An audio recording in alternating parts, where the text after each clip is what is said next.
Heroic true love detected. Chosen one will evolve to the ultimate skill Lord of Heroes.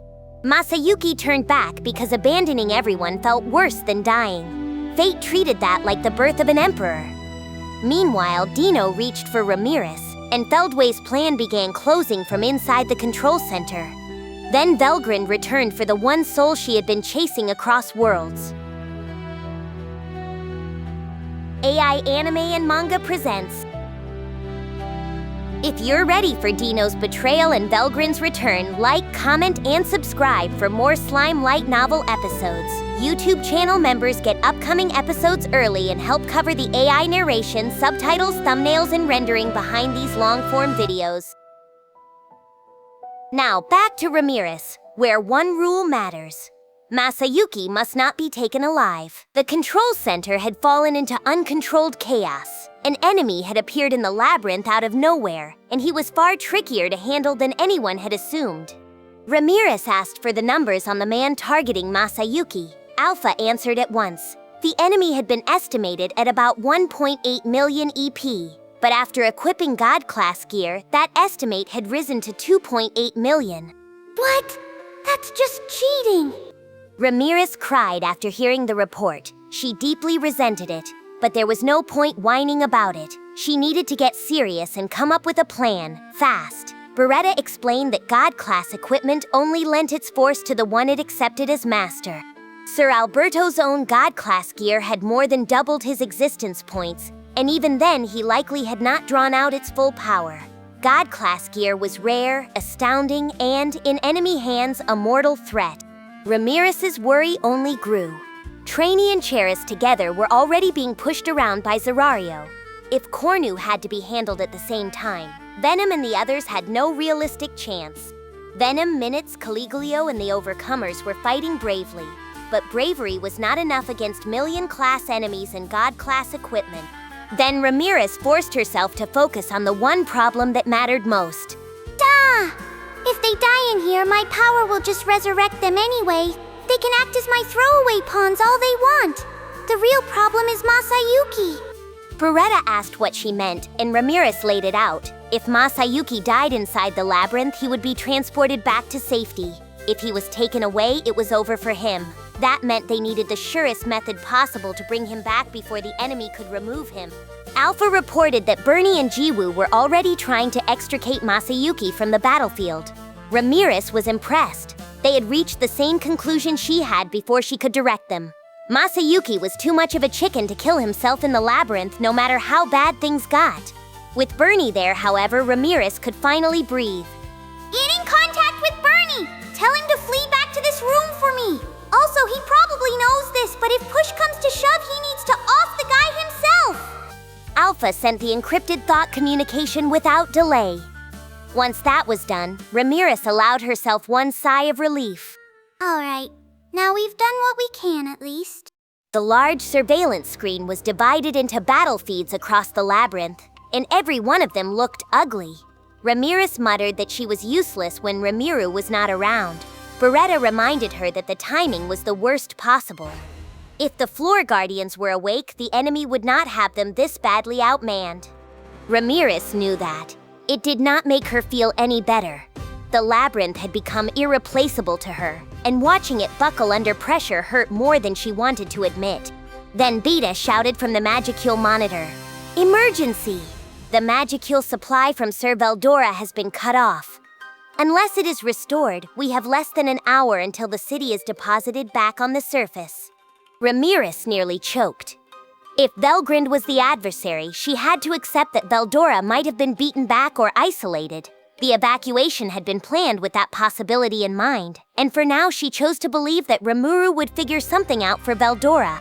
Panic would not improve anything. She asked about the evacuation.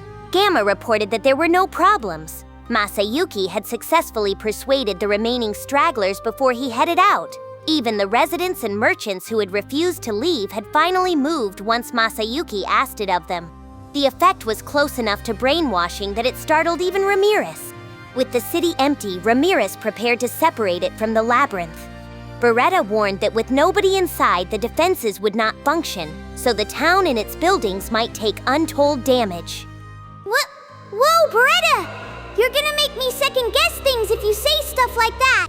But it was unavoidable. Ramiris did not have the magicules to maintain the expanded city on her own, and relying on Veldora had left them with no quick fix. Beretta gently suggested that Sir Rimuru would probably say they could always build it again. Ramiris accepted that with a grim little nod. Seething over her own lack of power, she ejected the evacuated city back to the surface. Then Delta's report made things worse. 2 new enemies had appeared outside the labyrinth. Exact measurements were impossible from there, but their EP was estimated at 1 million or more. The main screen enlarged to reveal 2 fallen angels with black wings. One a large, muscular woman, the other a smaller and handsome young man. Each had 3 pairs of wings. Ramiris tried to hope they might be allies. Delta gave her no comfort. They were blocking the hole opened by Lady Velgrynd. If the labyrinth breach could be closed, victory was still possible. But Pico and Garasha were keeping that from happening. Ramiris slumped onto Beretta's shoulder. 4 million class enemies on the field was obscene. She wanted to spend all night cursing about it. Then a reliable ally woke up. Allow me to handle things on the surface. I will not let them destroy the city crowned by Sir Rimuru's name without a fight. Geld, the Barrier Lord, had completed his evolution. Ramiris practically sobbed his name.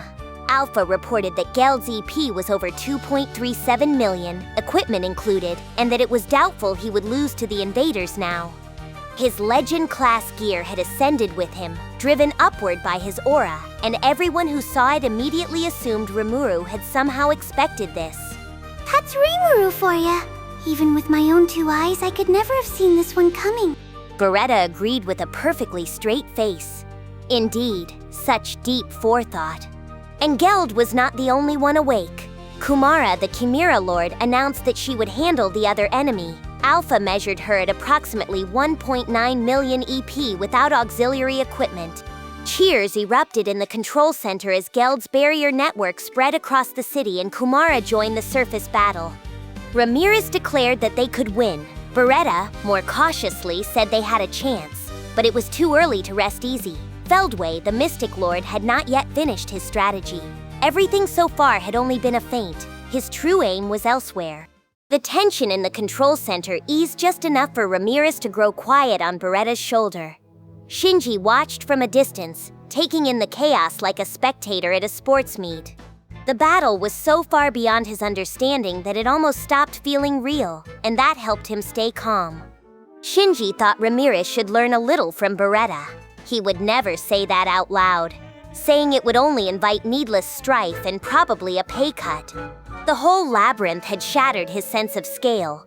Shinji was an otherworlder and a capable one, Special A by Free Guild standards, with existence points over 120,000 and a unique skill called Restora.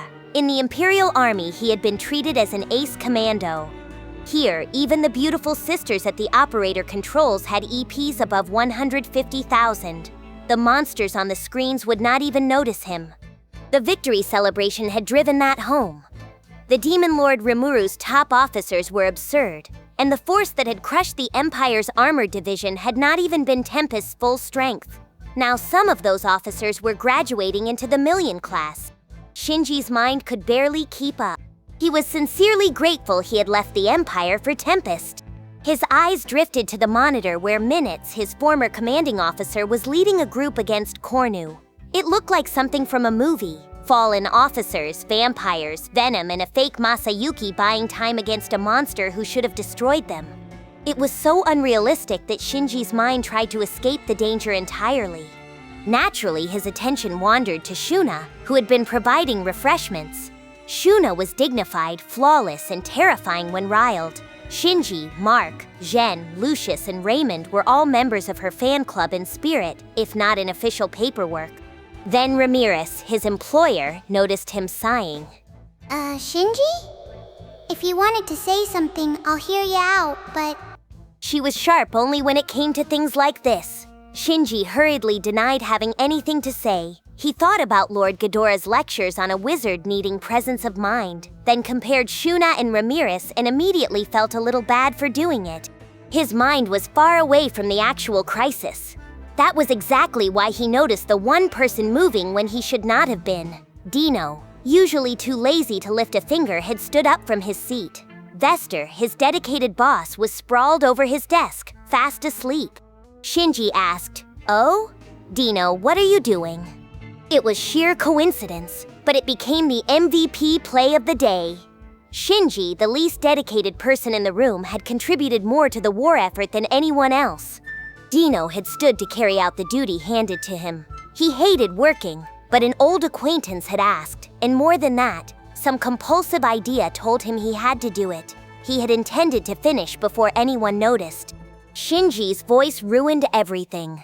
The hand Deeno had stretched toward Ramiris was now caught in Beretta's iron grip. If Shinji had not spoken up, nothing would have stopped him. Beretta asked, "What are you trying to do, Sir Deeno?" Deeno sighed. "That's a surprise. I didn't expect anyone to get in the way." "Eesh. I was waiting for everyone to relax and stop being so tense because you were around too." Beretta answered only with silence, so Deeno turned his annoyance toward Shinji. "Seriously, Shinji, you really got a lot of potential, you know? You could be big." Shinji was not exactly happy about the compliment. He was, in fact, a little happy, but he did not say that. Alpha and the other dryads surrounded Deeno and ferried Ramiris into protection. Only now did Ramiris understand enough to panic.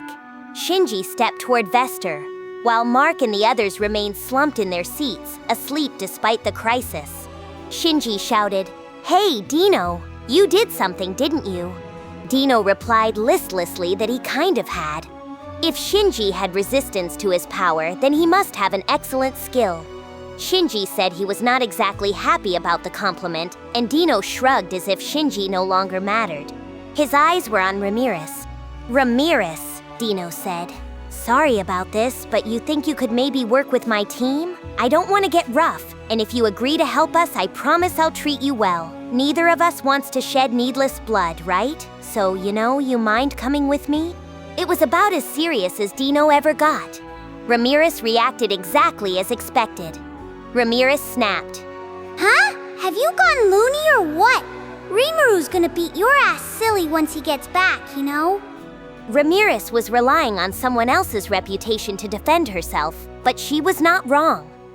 Deeno chuckled. He had figured she would say that. He admitted he was reluctant to do this, but he was a monitor, so he could not simply sit back. Beretta caught the word. A monitor meant one of the 7 primordial angels, the closest servants of Sir Veldanava. Deeno confirmed it. He had once been one of those primordials. After Feldway and the other leaders left for the alternate world, Deeno had remained here to monitor activity in their place. He had once taken the job seriously, then things had happened, and he had gone from seraphim to fallen angel. His partners were much the same, so there was no pure primordial angel left. Ramiris wanted the missing backstory more than anything. Deeno refused to explain it. It was too much of a pain and it no longer mattered to him. Right now, he wanted to bargain. Ramiris asked what he wanted. Deeno repeated the demand. If Ramiris worked with them, he swore they would not lay a finger on anyone in the labyrinth. If she refused, his hands were tied. He would take her away and he would kill whoever got in his way if he had to. Ramiris asked who had given him those orders. Deeno tried not to answer. She guessed Guy at first, but Deeno objected, saying he and Guy were appointed to the same post, kind of. Ramiris ignored that and thought harder. Then, like a broken wall clock being right just often enough, she reached the answer. It's Feldway, the primordial angel leader, isn't it? He came back from that other world and caught up with you while you were bumbling around, I bet. And you couldn't say no to him, right? Deeno admitted she was right.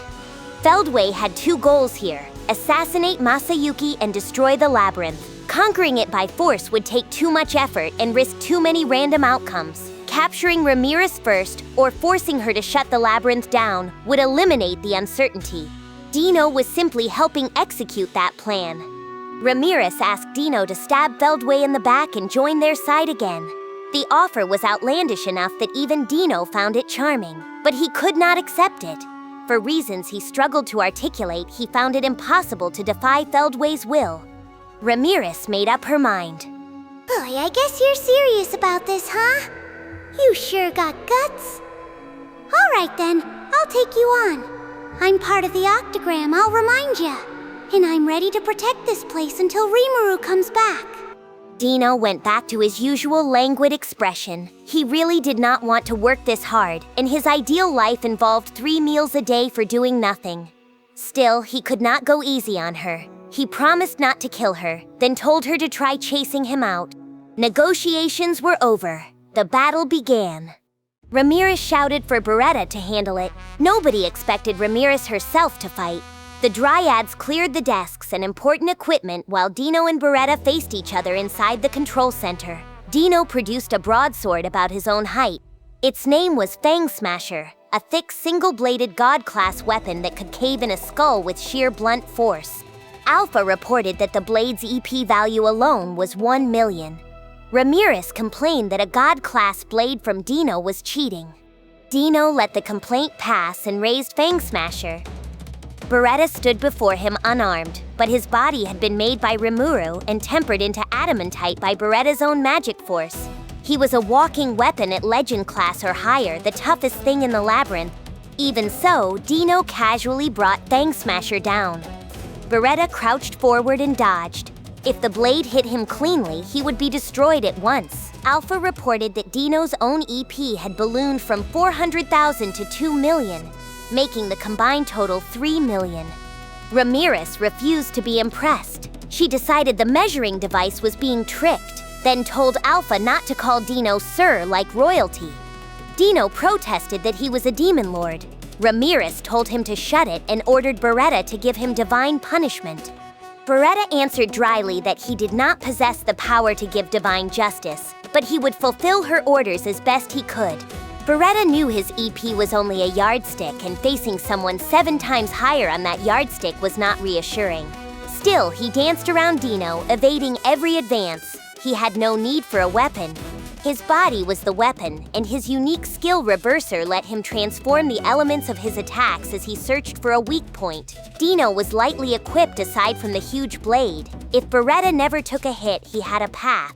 Deeno grumbled that Beretta came from the dirty school of battle, the kind that got on an opponent's nerves. Beretta thanked him for the compliment. Deeno snapped that he was not complimenting him. Even the conversation was part of Beretta's tactic. He had no time to waste. He was not panicking, but it took everything he had just to maintain the standoff. Deeno gradually revised his opinion. Beretta was miles below him in raw ability, but in combat skill the gap was not so wide. As a chaos golem from the Black Tribe, Beretta could mix dark and holy elements through Reverser in ways that forced damage through Deeno's barriers. A mere unique skill injuring a former Seraphim was shocking, and Beretta's sense for battle deserved praise. But Deeno was getting used to the pattern. Fang Smasher could slice even adamantite apart.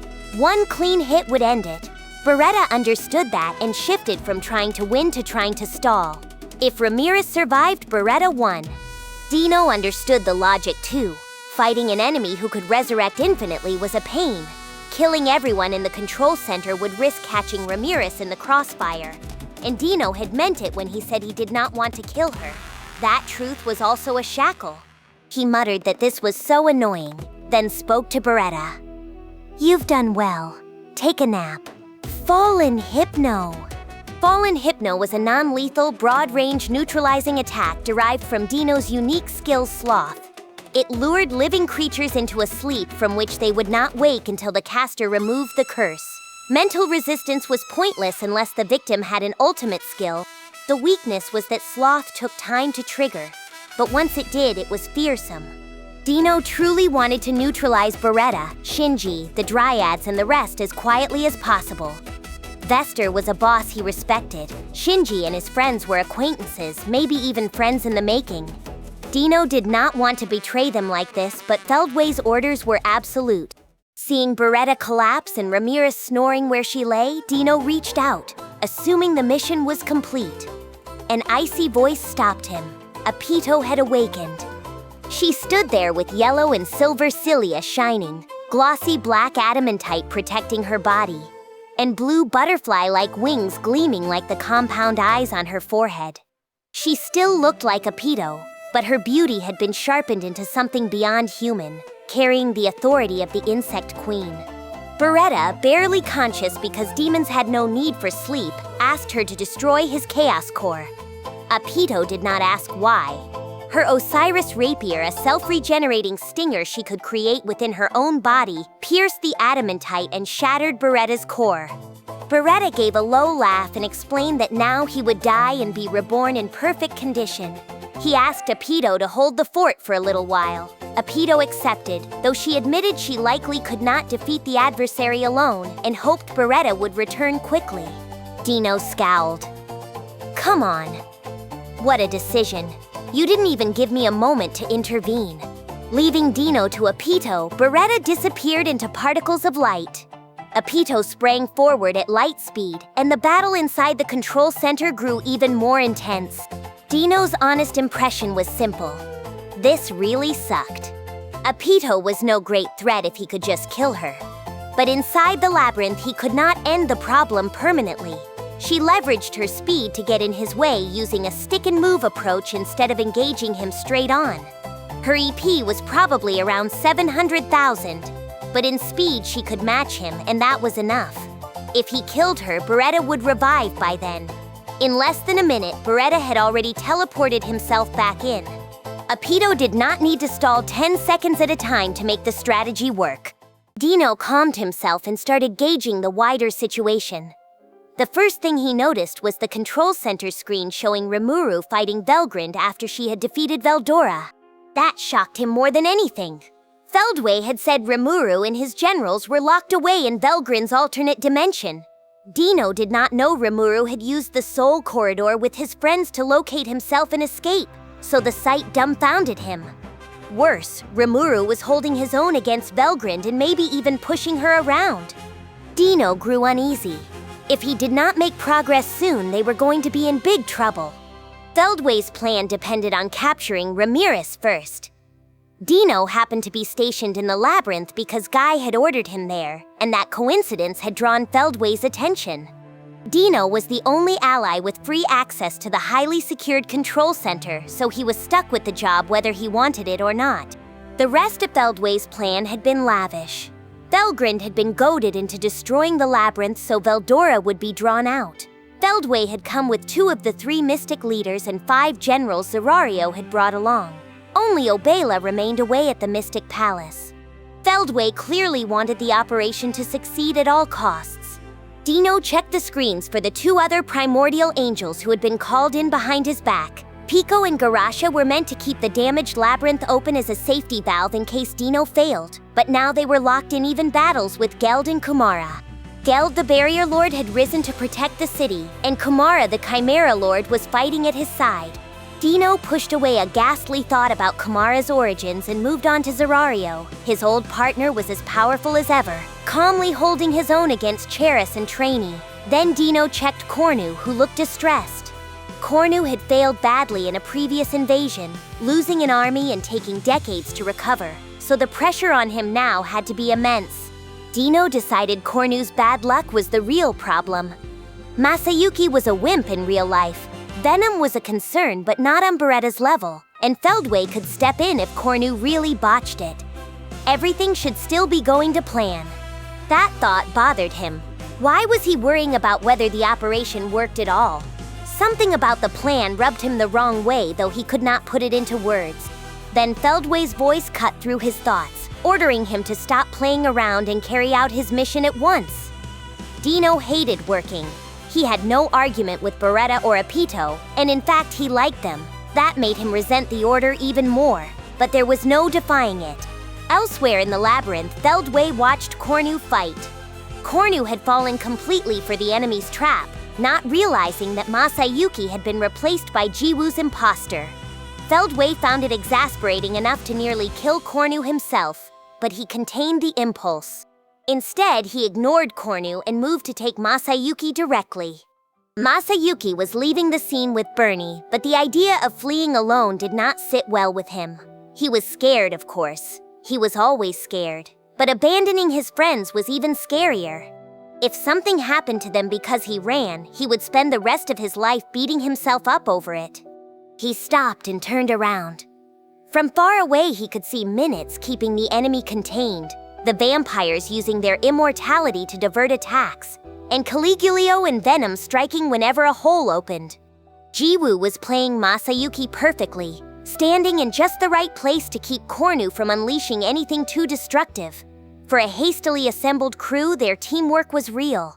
If one of them fell, everything might collapse. Masayuki told Bernie the truth. He had never talked about it because he did not want to blow his cover, but he wished he had gotten friendlier with everyone. He knew he was a coward, but he did not want to be a backstabber too. Then the world language spoke inside his mind. The heroic trait of courageously refusing to run has been detected. Now that all three conditions have been met, a hidden power of the unique skill Chosen One has been unlocked. Invoke? Masayuki was baffled. He worried he had screwed up yet again, then relaxed when he realized he had not. He did not really care about another hidden power, but there was no point turning back now, so he mentally agreed. Confirmed. New power added to Chosen One. Successful. Heroic recourse is now permanently activated. A long explanation flashed through Masayuki's mind. Heroic aura awed targets into submission. Heroic compensation gave him absurd luck. Heroic charm granted courage to companions. Heroic action somehow massaged events so they always benefited him. Heroic recourse, the new one, made him into a kind of magnet for heroes and a vessel guiding souls of the dead. Masayuki did not need a skill that sounded like it required his friends to die. It looked like another useless thing in his quiver. But if it did not actively make things worse, that was enough. Bernie stared at him. Masayuki pushed the thought aside and asked him to go back. Bernie scratched his head in defeat, agreed to join him, and the two turned around. Things kicked into high gear. Feldway was already moving. Bernie meant nothing to him except an obstacle blocking Masayuki. Without even revealing his presence, Feldway tried to decapitate him with a drawn sword. The result was a sharp clang of blade against blade. For an instant, Feldway was surprised. He demanded to know who had stopped him. The answer came from a young girl in a mask. She said her name was Cronoa, and what she was doing was being a hero. Feldway laughed and introduced himself as Feldway, the Mystic Lord. Cronoa was not fazed. She had come out because she could not let this injustice continue, and if he was a threat to humanity as well, she would eliminate him. Feldway called it brave talk and attacked. Cronoa, in her white Holy Spirit armor, vanished into motion. Flashes of red and white crossed before Masayuki and his friends. The sounds were deafening, but there were no shockwaves, not even a breeze. The battle was occurring on a dimension beyond their comprehension. Masayuki knew this masked girl had saved him once before and now was saving him again. He also knew there was nothing he could do to help her. Bernie understood the same thing from a soldier's perspective. The sounds told him he had been targeted, and his inability to react told him what realm this fight occupied. He and Masayuki could only do what they could. Masayuki, used to extraordinary things happening around him, accepted that getting out of the way was probably best. Cronoa and Feldway crossed swords through countless strikes and parries in a few seconds. Then Feldway noticed something. He laughed. Sariel was there. "Bow to my will," Feldway commanded. "Sariel, Lord of Hope." It was an absolute order. Even an angelic ultimate skill could not resist Michael's ultimate dominion. Cronoa asked what he had done. Feldway praised her for remaining conscious, but told her resistance was useless. Cronoa fell to her knees. Her mask came off, revealing her face, and a new voice spoke from her lips. Sariel spoke through Cronoa's lips. "I am Sariel. Your orders, Sir Michael." Feldway was certain of victory, and that confidence led him into a mistake.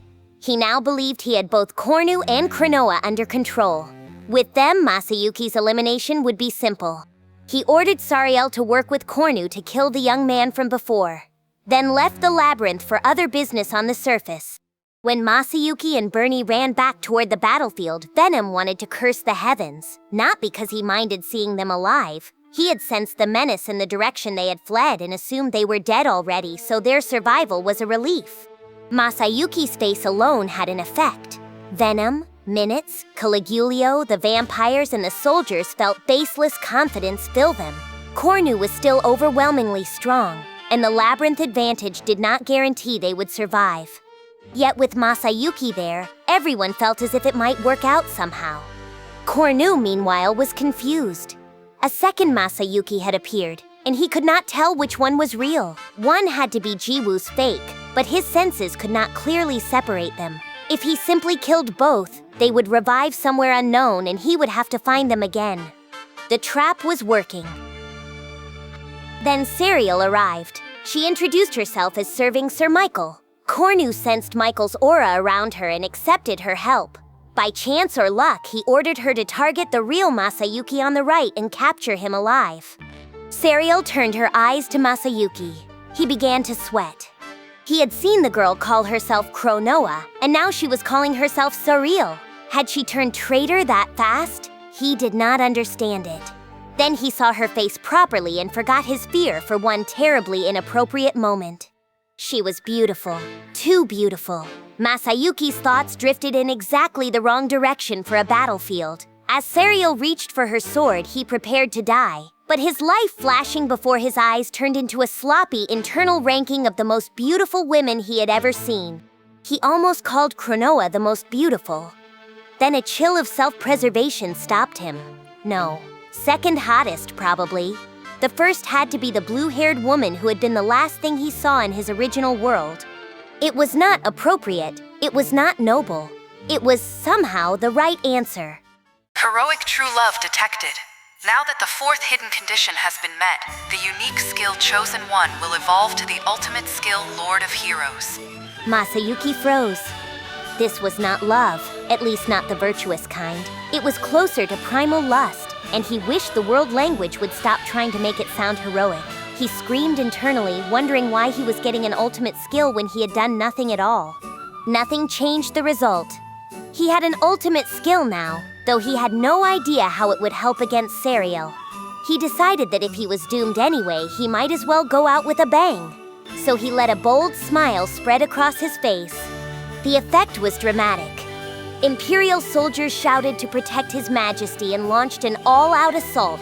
Soldiers who had kept back because they would only get in the way now charged as if their lives meant nothing. Caligulio thrust at Cornu with a shout, suddenly sure of victory. Minutes drove the army forward, applying a pressure to Sariel hard enough to force her back, even though a unique skill should not have worked against an ultimate skill. Even the vampires sprang into action, laughing as they died, revived, and repeated the process. What made it possible was Masayuki's new ability. Lord of Heroes was an ultimate level power, even if it sat at the low end of that family. It gave Masayuki and those who followed him enough protection and morale force to compete against enemies wielding ultimate skills. His luck compensated for what he personally lacked, and his followers received a similar blessing.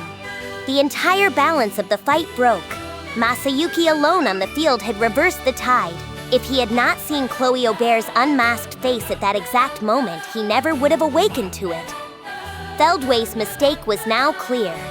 The battle settled into a stalemate for a little more than 10 minutes. It was not enough to defeat Cornu and Serial, but it was enough to decide the path forward.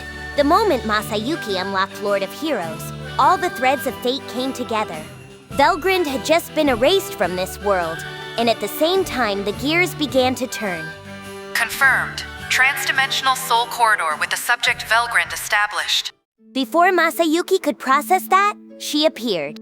At first, she felt like a wall of pure energy. Then that energy took the form of a person, a beautiful woman from his own past. The cardinal aura around her, framed by almost blinding blue hair, belonged to Velgrynd the Flame Dragon, manifested right there on the battlefield.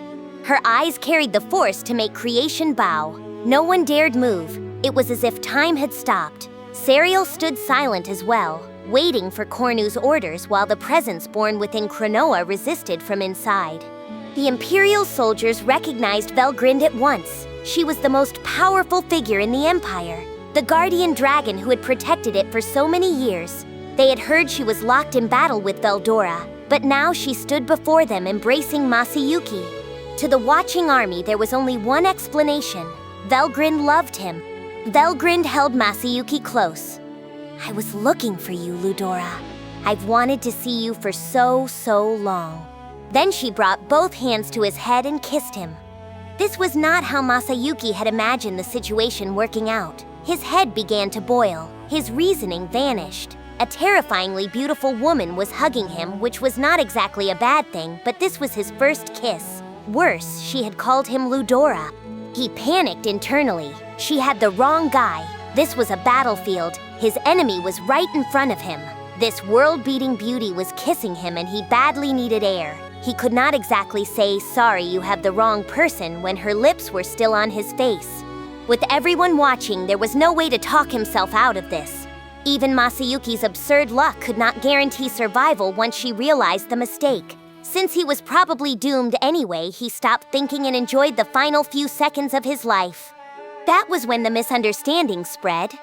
The Imperial onlookers praised His Majesty's shrewdness. They saw a love none could interfere with and bonds none could break. Some giggled that Lady Velgrynd looked like a young girl in love.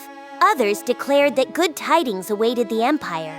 Not one of them suspected Masayuki was not Ludora himself. Masayuki wanted to shout that they were wrong. His lips were still occupied and he had never even had a girlfriend, much less a wife. Salvation arrived in the form of Cornu. Cornu exploded into rage, shouting at Velgrynd. He demanded to know why she was interfering when she should have been under Sir Michael's thrall. Velgrynd finally released Masayuki and looked at Cornu with a dissatisfied frown. "My, how boorish of you," Velgrynd said. "You'd have to be an idiotic man to get in our way." Cornu ignored the danger. He ordered her to stop playing around and help him. Then he told her to take the man she was embracing and choke the life out of him. It was the most taboo thing he could have said. Velgrynd asked, very softly, whether he was telling her to kill him. All sound vanished from the battlefield. Cornu kept shouting, still blind to what he had done, insisting that he was her commander and all she had to do was follow orders. He never understood that the Velgrynd before him was no longer the pawn he thought she was. "No," Velgrynd said, "you die." The strike was merciless. The reborn Velgrynd was incomparably stronger than before, her magic refined to absolute precision. Cornu became ash before he could counterattack or speak again. More terrifying still, the attack worked across dimensions. Through dimensional combo, part of her newly found ability, Transdimensional Leap, the blow reached Cornu's real body in the other world and erased it before it could even sense danger. Velgrynd spat that she had let too much slide before, including the grudge she held against Feldway. Then she turned towards Sariel. Masayuki hurried to explain that the girl's real name was Cronoa and that she had saved his life a moment ago. Velgrynd told him it was fine. Michael's influence had made the ultimate skill Sariel take root within Cronoa's psyche, but Cronoa was resisting it by herself. That was why she was motionless. If Masayuki was still worried, Rimuru could look at her afterward and find the right remedy, though Velgrynd did not think it would be necessary. Velgrynd turned away from Sariel, the occupier of Cronoa's mind. Seeing that she was not wary of Cronoa at all, Masayuki finally relaxed. The battle came to a close. Many combatants felt relief. Others were so anxious they could barely stand. Everyone now understood what Velgrynd really was.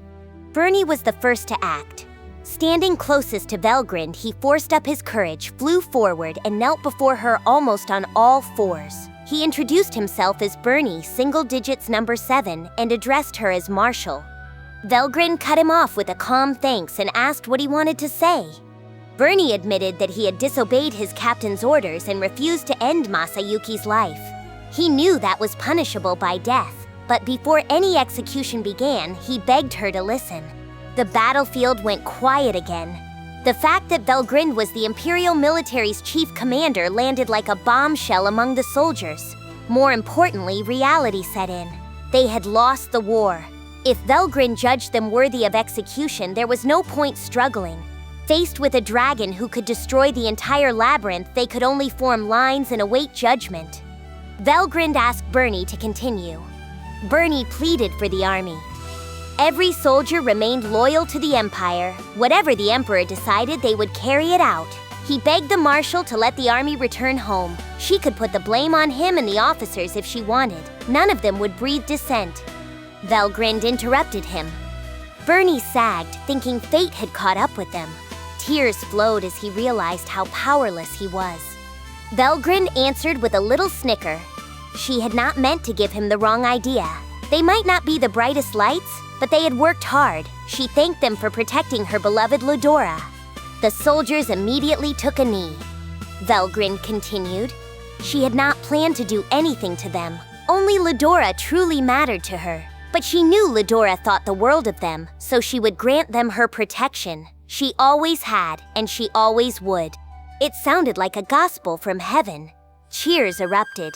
Some soldiers sobbed, Caligulio and Minutes among them. They believed her completely. The field roared with glory to the Empire and glory to His Majesty the Emperor. Masayuki wondered what had gotten into them. Everyone seemed to think he was Emperor Ludora. He desperately wished Bernie would tell them the truth, because if the misunderstanding collapsed, Masayuki was the one who would pay for it. Velgrynd had kissed him. He was so going to be killed. Velgrynd noticed his expression and asked what was wrong. If something was on his mind, he could tell her. Masayuki stumbled through a denial. His awkwardness clouded Velgrynd's face. Gently, she asked whether he did not remember her. It felt like a test. If he answered wrong, he was in huge trouble. He did remember her, in one sense. She was the beautiful woman who had been the last thing he saw in his original world. But did he know her name? Cornu had called her Velgrynd. That was Veldora's sister, the guardian dragon of the Empire. Crazy strong and impossible to oppose. The soldiers' reactions fit that answer. Masayuki placed his bet. Masayuki said, "You're Velgrynd, aren't you?" Velgrynd's face bloomed with joy. Simply being called by her name elated her.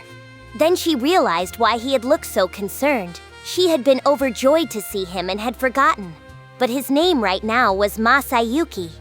Masayuki nearly collapsed from relief. Velgrynd knew he was Masayuki Honjo. Any fear that she had mistaken him for someone else vanished, though only for a moment. He carefully said that he was not Ludora right now, but Masayuki, and that he was a little confused about all this. He watched Velgrynd's reaction, but the watching army was a different problem. If he said he was not Ludora in front of them, it would only confuse things. He did not want to be accused of posing as the Emperor, so he tried to come clean. Velgrynd, however, saw no problem. The Empire was worthless, she said, simply a possession of Ludora's and almost a hobby. He had kept it safe for his competition against Guy. If Masayuki did not want it, she could raise every square inch of it for him. Those were the words of a god, an existence beyond human perception. The Imperial soldiers turned pale. Every eye landed on Masayuki. He panicked. He could not let the Empire be destroyed because of a misunderstanding attached to his name. Feeling the weight of that responsibility and the eyes burning holes into him, he spoke up. Masayuki said, "No, I do cherish the Empire, like even Rimuru wants to be friends with it in the future and stuff. Once this war is over, we could sign a treaty and be friendly and so on, right?" At minimum, Masayuki did not want the Eastern Empire turned into a border-to-border disaster. If Velgrynd said she could raise it, she would. If he failed to protest, the Empire was doomed. The soldiers understood that and appreciated him even more. Velgrynd smiled and accepted his answer. If that was how he felt, she would keep helping with it. The soldiers heaved a collective sigh of relief. Caligulio then raised one painful question. If Velgrynd did not mind, he wanted to ask what would happen to Sir Ludora, their current emperor.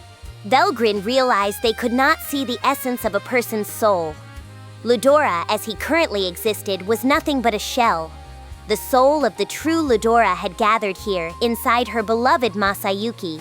Masayuki could only ask, me? Velgrynd told him yes. He might not recall it, but he absolutely had been Ludora.